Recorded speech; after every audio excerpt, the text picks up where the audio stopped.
నమస్కారం. ముఖ్యంగా తెలుగు ప్రజలకు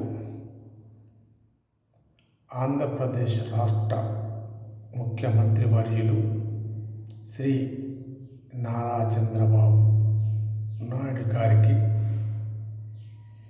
మీకు మీ మీద గౌరవంతో ఒక మంచి ఉదాహరణ మీ దృష్టికి తీసుకురావడానికి ప్రయత్నం చేస్తున్నా.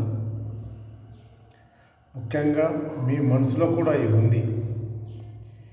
మీకు నాలాగా ఆలోచన తీసుకొచ్చిన వాళ్ళు కూడా చాలామంది ఉన్నారు. తప్పకుండా నాది మంచి సూచనని అనుకొని మీ దృష్టికి తీసుకురావడం జరుగుతున్నది.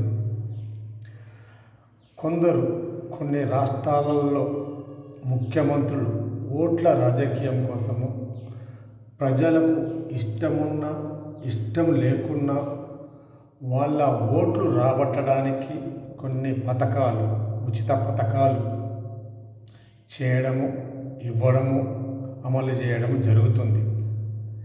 కానీ అది ఎంతవరకు నీతిగా ఉంటుంది, ఎంతవరకు ఉపయోగపడే వాళ్ళకు చేరుతుంది, అనవసరంగా ఎంత హృదా ఖర్చు అవుతున్నది అనేది వాళ్ళకు అవసరం లేదు. ఎందుకంటే పరిపాలించే ఒక్క రాజకీయ నాయకులు వాళ్ళ ఇంట్లోకి వెళ్ళి తీసుకొచ్చి పెడతలేరు. నీతిగా పాలించాలన్న దృక్పథం లేదు.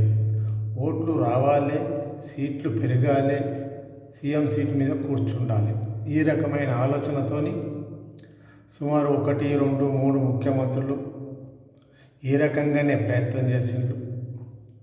ఉదాహరణకి ఢిల్లీ ముఖ్యమంత్రి కావచ్చు, కర్ణాటక ముఖ్యమంత్రి కావచ్చు, ప్రస్తుతం ఉన్న మీ శిష్యుడైన తెలంగాణ ముఖ్యమంత్రి కావచ్చు.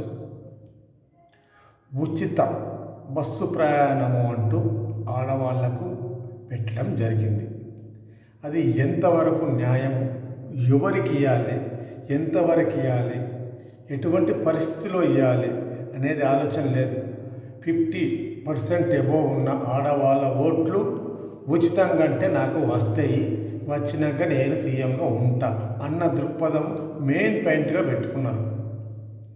ఉదాహరణ ఆర్టీసీలో ఎక్కడ ఏ రకంగా ఉచితంగా ఇస్తున్నారు. ఆ ఉచితంగా ఇచ్చిన డబ్బులు ఆర్టీసీ డిపార్ట్మెంట్కు, ఆర్టీసీ వ్యవస్థకు ప్రభుత్వం జమ చేస్తుందా? కేజ్రీవాల్ ఢిల్లీలో ఉచితం పెట్టినాడు. దాన్ని చూసి కర్ణాటకలో పెట్టడం జరిగింది, దాన్ని చూసి తెలంగాణలో పెట్టడం జరిగింది, దాన్ని చూసి మీరు కూడా పెడతారు కావచ్చు, మాట ఇచ్చాను. కానీ ఇవ్వండి. ఆ దేవత, ఆ శ్రీమూర్తి ఎక్కడికి వెళ్ళి ఎంత దూరం ప్రయాణిస్తుంది, ఏ అవసరం కోసం ప్రయాణిస్తుంది, ఎప్పుడెప్పుడు ప్రయాణిస్తుంది, దాని యొక్క దూరాన్ని పెట్టి ఉచితంగా ఇవ్వండి. ఆమె పరిస్థితులు నిజంగా ఉచితంగా ఇవ్వాల్సిన దీనస్థితిలో ఉందా? ఆమెకు ఉచితంగా ఇస్తే ఆమె కుటుంబంకు ఈ డబ్బులు ఏదో ఒక రకంగా సహకారం అందుతుందా?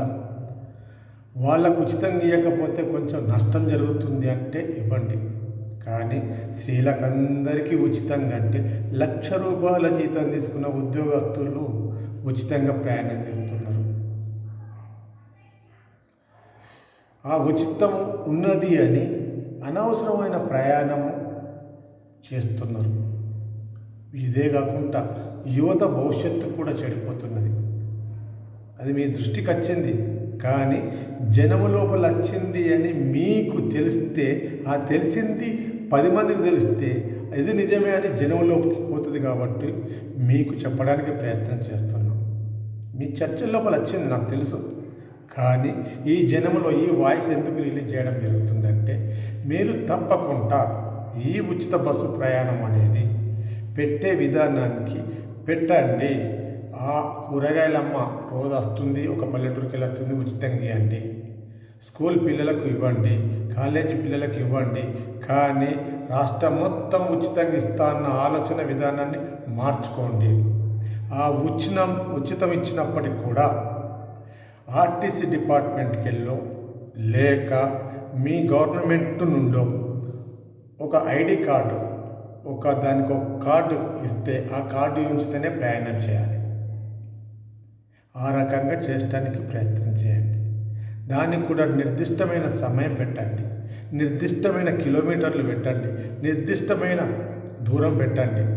ఒక బస్సు పల్లె వెలుగా లేదా తప్పనిసరి పరిస్థితి ఎక్స్ప్రెస్ ఎంత దూరం విత్ ఇన్ ద డిస్టిక్ అంతే పెట్టండి తప్ప మీరు ఉచితమని ఆర్టీసీకి కట్టే డబ్బులు ఇప్పుడున్న పరిస్థితి శ్రీయుత గౌరవనీయులైన జగన్ వేసిన పెద్ద పొక్కను పూడ్చడానికే మీకు సమయం కావాలి.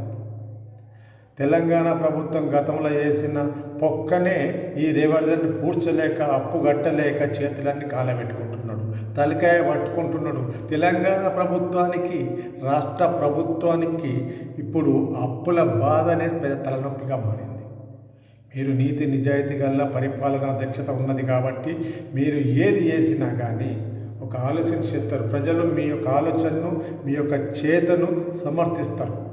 ఉచితము వద్దు, అవసరం ఉన్న వాళ్ళకే, అవసరం ఉన్న దూరంకే వాళ్ళకే ఇవ్వండి. అది కూడా ration card, white ration card, బడుగు బలహీన వర్గ వాళ్ళకో, ఎస్సీ ఎస్టీలకో జీవనోపాధి తక్కువ ఉండి చాలని జీతాలతోని చాలితోని డబ్బులతోని బతుకుతున్న వాళ్ళకి అండి. ఉచితం అందరికీ పెట్టకూడదు. దయచేసి ఈ మాట మీరు ఖచ్చితంగా అమలు చేయండి. అలాగే ఆర్టీసీ కార్మికులకు తెలంగాణను ఓడ్చుకుంటే ఆంధ్ర కొంచెం మెరుగా అనిపిస్తున్నది, కానీ దాన్ని పూర్తిగా దివాలా తీసే సంస్థగా మాత్రం చేయకు అని విజ్ఞప్తి చేస్తున్నాం. కార్మికులకు నెయ్యిళ్ళ పెట్టండి, అవసరం ఉన్నంతసేపు ఒత్తి పని తీసుకోండి, కానీ వాళ్ళ కడుపు మీద కొట్టకండి. వాళ్ళకి ఇచ్చే జీతభత్యాలు సరైన టైంలో ఇవ్వండి, వాళ్ళకి రావాల్సిన కనీస సంక్షేమ పథకాలు ఇవ్వండి. ఏ డిపార్ట్మెంట్లో లేనంత తక్కువ జీతము ఉమ్మడి ఆంధ్రప్రదేశ్లో ఆర్టీసీ ఉద్యోగస్తులే చేసిండు.